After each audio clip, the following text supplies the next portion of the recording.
औज़ुबिल्लाहिमिनश्शैतानिर्रजीम बिस्मिल्लाहिर्रहमानिर्रहीम अल्लाहुम्मा सल्लि अला सय्यिदिना व मौलाना मुहम्मदिन व आलि सय्यिदिना व मौलाना मुहम्मदिन व बारिक वसल्लम अलैहि। लाखों करोड़ों दरूद करीम आका हज़रत मोहम्मद सल्लल्लाहु अलैहि वसल्लम पर और आपकी आल पर। आज हमारे साथ मौजूद है जी हमारे इस प्रोग्राम में the one and only the great chairman Pakistan Awami Quwwat Haqan Waheed Khwaja साहब। अस्सलाम वालेकुम रहमतुल्लाह जी, कैसे हैं आप? ठीक है, और बहुत बहुत शुक्रिया कि आपने हमें टाइम दिया। हुज़ूर वाला बड़े पेपर मैंने देखे, बड़े माशाअल्लाह बजट की आपकी इस्लाहात भी चल रही हैं और आप इस पर काफ़ी वर्किंग भी कर रहे हैं। ये तो एक अलग प्रोग्राम होना चाहिए। आज मुझे बताएं कि वो 9 और 10 मई की रात बमबारी हो रही और भागम दौड़ पूरे मुल्क में चल रही, और क्या फ़ील कर रहे थे जब पाकिस्तान ने जवाब दिया, और जवाब भी इस कदर दिया कि हर तरफ से तोपें खामोश हो गई और ट्रंप साहब ने फ़ोन उठाया और घुमा दिया कि बस हाफिज़ साहब जो हो गया हो गया, अब आगे कुछ नहीं करना। फरमाइएगा आपकी उस टाइम की क्या जज्बात थे? देखिए जी, सबसे पहले आपका बहुत बहुत शुक्रिया, आपने इनवाइट किया। 9 और 10 की जो जो हमारी तारीख़ है वो दुनिया ने देखी, और उस रात I was very much confident, क्योंकि मुझे अपनी अफ़वाज पे बहुत यकीन था, है और इंशाअल्लाह ताला रहेगा। इसलिए कि जिस तरह हमारे ISPR ने आके क्लियर किया था कि वक्त और टाइम हम बताएंगे, और उन्होंने वक्त और टाइम अपने मुताबिक डिलीवर किया। मैं काफ़ी पहले ये भी बता चुका था कि मोदी की ये सियासत की मौत है, और वो हो गई। मोदी को पहले ही सियासत में बहुत ज़्यादा झटका लग चुका था, और वो सिर्फ़ और सिर्फ अपनी पॉलिटिक्स को बूस्ट करने के लिए उसने ये ड्रामा किया था, जो कि फॉल्स फ्लैग का ड्रामा पहले ही फ्लॉप हो चुका हुआ है। तो आई थिंक कि मेरा ख़्याल है कि हमारी फ़ौज ने जिस तरह जवाब दिया वो दुनिया को पता चल गया है, और वो इससे भी ज़्यादा नुकसान पहुंचा सकते थे अगर प्रेसिडेंट ट्रंप बीच में इंटरवीन ना करते। ये तो आई थिंक कि मेरे मुताबिक ये शुक्रगुज़ार होना चाहिए। मेरे मुताबिक ये इंडिया को फेवर ट्रंप ने की है कि पाकिस्तान के उस वक़्त जो अज़ाइम थे, और जो हमारे चीफ ऑफ आर्मी स्टाफ और arm forces, air force, navy, जो उनके अज़ाइम थे, अगर वो कंप्लीट हो जाते तो आज दुनिया का नक्शा बदला होता। हुज़ूर वाला ये फरमाइएगा कि फील्ड मार्शल भी बना दिया गया है, काफ़ी लोगों को चुभन है, काफ़ी लोगों को। आफ्ताब इकबाल साहब है, नाम नहाद एक जर्नलिस्ट हैं, हमारे कॉमेडी शो करते थे, ख़ुद भी एक गरूर से मगरूर से भरा हुआ वो इंसान है। तो वो खेड़ी अपनी बैक कभी दिखाता है, कभी फ्रंट दिखा रहा होता है। मैं भी उनका एक व्लॉग देख रहा था, सामने आ गया तो देखा, तो वो फरमा रहे थे जी कि ये फील्ड मार्शल जो है ये होता नहीं होता, ये कोई ताउम्र, उन्होंने हमारे मुल्क को डिफ़ॉल्ट होने से बचाया। तो उनके साथ क्या तकलीफ़ है इनको? देखें जी, ये तो मुल्क की मोहब्बत जिस इंसान में है वो कभी भी ऐसी बात नहीं करेगा।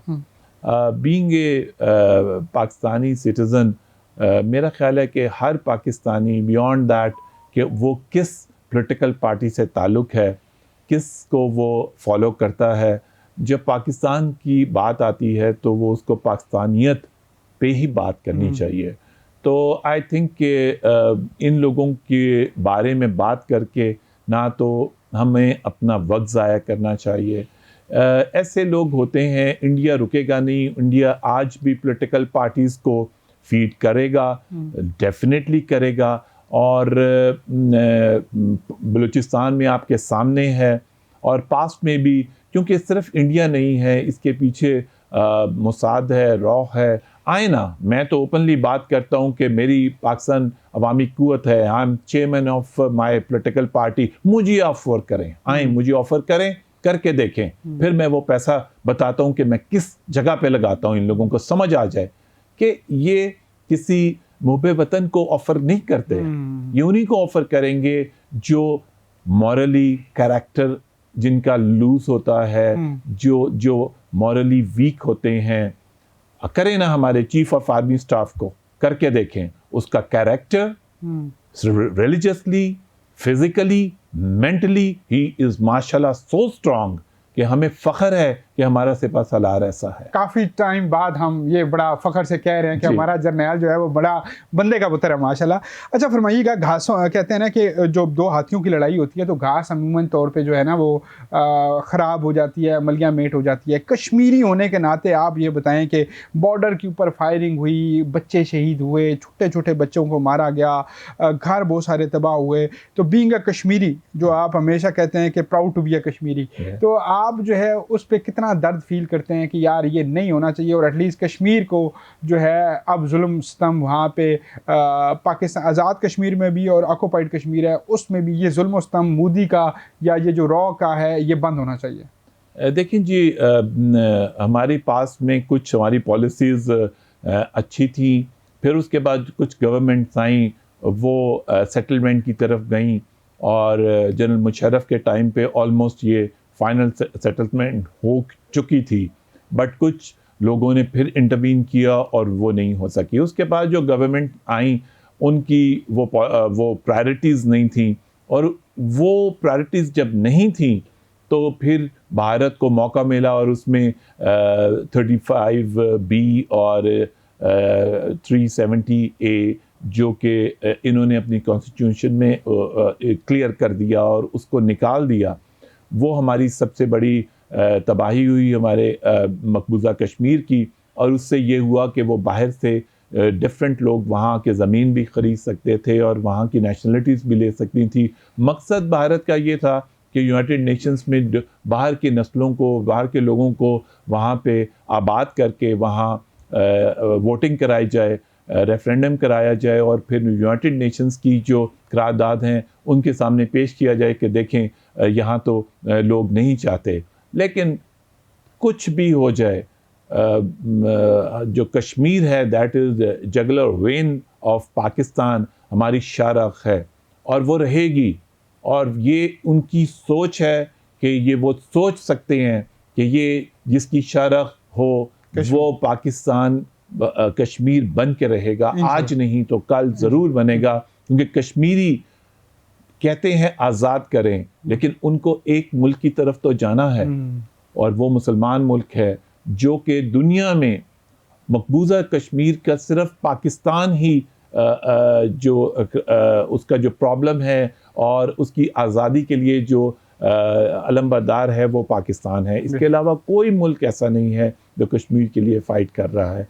तो इंशाल्लाह ताला वो हमारा कश्मीर आज़ाद होकर रहेगा, कश्मीर बनेगा पाकिस्तान और इंशाल्लाह ताला इसी टेन्योर में होगा, क्योंकि ये जो हमारे चीफ ऑफ आर्मी स्टाफ हैं और सैयद आसिम मुनीर, आई थिंक कि इनका विजन बहुत क्लियर है और ये बड़े क्लियर विजन से चल रहे हैं। जरा बड़ा सादा सा सवाल, फील्ड मार्शल और तकरीबन 10 साल तो आर्मी चीफ वो हैं जी। अगर being a prime minister हकान Waheed Khwaja ये फैसला लेते कि मैं वज़ीर आज़म रहा या ना रहा, लेकिन आर्मी चीफ के लिए एक ऐसे दो सिग्नेचर कर दूँ कि उनके, आप क्या करते? क्या उनको फील्ड मार्शल बनाते? 100% जी, कोई सेकंड थॉट नहीं थी इसमें। और इसमें कोई भी, अगर मेरी जगह कोई भी, मैं बताऊं कि आई डोंट नो कि मुझे पावर मिलती है या नहीं मिलती, मैं इक़्तिदार में आता हूं या नहीं आता हूं, मेरी जगह कोई भी अगर प्राइम मिनिस्टर होता, मुहब्ब वतन और जो मुल्क से मोहब्बत करने वाले इंसान मौजूद हैं हमारे मुल्क में, वो होता है तो वो यही डिसीजन करते। ये डिसीजन मुश्किल नहीं था, क्योंकि आज आप हिस्ट्री उठा लें, ऐसी जंग और ऐसे शिकस्त आज तक हमारी हिस्ट्री में भारत को नहीं मिला है। तो he is the number 1 and priority person. अच्छा, मैं 2-3 सवाल बड़े शॉर्ट आपसे करना चाह रहा हूँ। फरमाइएगा कि ये जो पानी का मसला है, वाटर ट्रीटी जिसको अब कहा जा रहा है, क्या इंडिया की इतनी औकात है कि वो हमारा पानी बंद करे? गुजरात के अंदर उसने डैम को जो है वहाँ से रोका, मुख्तलिफ और जगह से वो हीले बहाने कर रहा है, तरबेला झेलम कह रहे हैं कि डैम खाली होना, इनकी पानी की सतह नीचे आना शुरू हो गई है। लेकिन अल्लाह का एक ऐसा करम भी है कि गर्मियों का सीज़न बहुत लंबा हो चुका है, 8 महीने का, तो सेव पानी का जो है वो बारिश भी होती है, ग्लेशियर पिघलते भी हैं, बहुत सारी चीज़ें हमें बेनिफिट भी हैं, और एक तरफ हमने और भी देखना है, और वो ये है कि हमने अपने अब डैम बनाने हैं ताकि इंडिया जैसे मकार मुल्क पे हमें डिपेंड ना करना पड़े। लेकिन फरमाइएगा कि क्या इंडिया की इतनी मजाल औकात है कि वो पाकिस्तानी ISPR के इस बयान को कि इंडिया अगर पानी बंद करेगा तो वो अपनी ज़िंदगी की सबसे बड़ी गलती करेगा, तो इसको लाइट लेना चाहिए उनको, या ISPR के उसी बयान की तरह लेना चाहिए कि जस्ट वेट एंड वॉच, दुनिया खुद बताएगी कि हमने कैसे मारा? देखें जी, इंडस ट्रीटी ये इंडिया की एक भूल है, और दिस इज़ एक, मैं तो कहता हूँ इट्स अ जोक, क्योंकि उनको अंदाज़ा नहीं है कि इंडिया जो सा है वो लो स्ट्रीम पे आबाद है, उनकी ज़मीन लो स्ट्रीम पे है और पाकिस्तान हाई स्ट्रीम पे है, नंबर 1। नंबर 2, जितना पानी आता है वो चाइना के रिवर्स और इंडिया से निकलता हुआ पाकिस्तान आता है, और इंटरनेशनल ट्रीटी पे साइन दोनों मुल्कों के हुए हैं। उसको ट्रीटी को, इंटरनेशनल ट्रीटी को तोड़ना गलत है, और वैसे भी वो तोड़ नहीं सकते हैं। नंबर 3, जो मेन प्रॉब्लम है, वो अगर वो आज डैम बनाना शुरू करेंगे तो इट टेक्स लाइक 10 years, 10 साल तक वो पैसा भी इतना इन्वेस्ट करेंगे, अपनी इकोनॉमी पे भी उनका वजन पड़ेगा, और वो 10 साल तक बनाएंगे, एक डैम क्रिएट करेंगे। अगर वो आज अगर पानी रोकते हैं तो इतना उनके जो एरियाज़ हैं और इतने रीजन्स हैं वो सैलाब में डूब जाएंगे, और इतने लोगों का नुकसान होगा कि वो सोच नहीं सकती हैं। तो ये 3 चीज़ें ऐसी हैं जो उनको कभी भी नुकसान दे सकती हैं, और ये किसी उनकी सोच के बगैर और सर्वे के बगैर उन्होंने ये बात कर दी। I think this is a joke, India का जोक है, और वो जोक में अक्सर औकात बहुत सी बातें करती हैं, जैसे लाहौर के बंदरगाह में उन्होंने कब्जा कर लिया, कराची में भी उन्होंने कर लिया था, और इस्लामाबाद में प्राइम मिनिस्टर शहबाज शरीफ की टांगें कांप रही थी। अच्छा, ये वो वैसे मुझे लगता है कि जोकरों का ना एक जमगट्ठा है जो इंडियन मीडिया है। तो बहरहाल दफाई बजट और बजट की बात हो रही है, और दफाई बजट पे बड़े लोगों ने क्लियर स्टांस लिया है कि आर्मी के बजट में इजाफा होना चाहिए। तो फरमाइएगा कि आर्मी का वो बजट के हमारे एक एक्स जनरल साहब कहते हैं कि मेरे पास तो टैंकों में जो है वो डीजल के पैसे नहीं हैं, और एक हमारे हाजिर सर्विस जनरल कहते हैं कि इंडिया क्या पूरी दुनिया भी इकट्ठी लड़े तो मैं पाकिस्तान के एक बच्चे पे आंच नहीं आने दूंगा, और मैं लड़ूंगा, और मैं लड़ के बताऊंगा कि कैसे लड़ते हैं। फरमाइएगा कि इस आर्मी के दलेर जनरल या जो अभी फोर्सेस हैं, जितनी हमारी एयर फोर्स है, जितना इनको बजट चाहिए, क्या अवामुन्नास का भाग ये बनता है कि हम घास खाएं जुल्फ़िकार अली भुट्टो के उस बात पे अमल करते हुए कि हम घास खाएंगे लेकिन एटम बम बनाएंगे? तो क्या उस पे अमल करते हुए ये वक्त आ गया है कि हम अपनी बजट का एक बड़ा हिस्सा जो है वो अपने दफाई बजट पे लगाएं? जी बिल्कुल, आप वजह फरमा रहे हैं। अकॉर्डिंगली ये बहुत पहले की, तकरीबन अप्रॉक्सीमेटली जब ये वॉर स्टार्ट हुई थी, तो मैंने उस वक़्त भी ये कहा था कि सपोज़ अगर मेरे बस में हो तो इस वक्त हमारी जो वर्किंग जो तीनों फोर्सेस हैं वो अप्रॉक्सीमेटली कोई 7 लाख बनती है, और इंडिया की है जी 13 लाख अप्रॉक्सीमेटली, नियर अबाउट। तो इसको कवर करने के लिए, क्योंकि हम भी न्यूक्लियर पावर हैं, दुनिया का 7वां मुल्क है, और इस्लामिक पहला मुल्क है nuclear power as a Pakistan, so हमें मिनिमम टारगेट्स प्लान करने चाहिए, इमीडिएटली उस पर वर्किंग करनी चाहिए कि नेक्स्ट 2 years में और 3 years में हमें 3 लाख फ़ौज को इंक्रीज़ करना है। 3 लाख फ़ौज का मतलब ये है कि हम 10 लाख 1 मिलियन पे चले जाएंगे, और आप सोचें कि अगर 7 लाख फ़ौज इंडिया का ये हाल कर सकती है तो फिर 10 लाख क्या करेगी? इसी के साथ हम टेक्नोलॉजी को एक्सपैंड कर रहे हैं। अल्हम्दुलिल्लाह इस वक्त हमारी 2 सुपर पावर्स जो कि चाइना एंड रशिया है, वो हमारे बिल्कुल फेवर में है, और जो अमेरिका है और जो प्रेसिडेंट ट्रम्प इस वक्त ऑलमोस्ट एक दिन छोड़ के एक दिन जो तारीफ़ कर रहे हैं हमारी कौम की, हमारी अफवाज की, हमारे लोगों की, वो दुनिया सुन रही है, और वो इंडिया भी सुन रहा है, और उनका मीडिया खामोश हो गया है। जैसे उनके मीडिया ने बहुत गलत प्रोजेक्शन की थी, झूठ किया था इसी तरीके से हमारे मीडिया ने उस टाइम के ऊपर बहुत सोबरली एक्ट किया था। तो उसका फ़ायदा ये हुआ है कि आज अमेरिका पाकिस्तान की हर पॉलिसी की और हर उसकी जो एक्ट की वो तारीफ़ कर रहा है। Thank you so much sir, आपका बहुत बहुत शुक्रिया। पाकिस्तान अवामी क़ुव्वत पार्टी दिन दुगनी रात चुगनी तरक्की कर रही है। पंजाब के अंदर आप इलेक्शन लड़ने जा रहे हैं, आप तो कौमी असम्बली और सूबाई के उम्मीदवार मिलना शुरू हो गए हैं। KPK में बड़ी तादाद में आवाम आना शुरू हो गई है। इस्लामाबाद पहले ही आपने कंट्रोल किया हुआ है, तो क्या इरादा है और क्या लगता है कि इस बार क्या तमाम सूबाई और कौमी असम्बली पे आपके लोग इलेक्शन लड़ पाएंगे? और इलेक्शन लड़ने का तरीक़ाकार क्या है? क्या आप किसी के पास कोई 2-4 करोड़ रुपए हो तो वो आपके टिकट अप्लाई कर सकता है, या गरीब बंदे की भी कोई जो है वो इलेक्शन लड़ने की मजाल इस बार आप पैदा कर रहे हैं? Pakistan Awami क़ुव्वत newly established party है।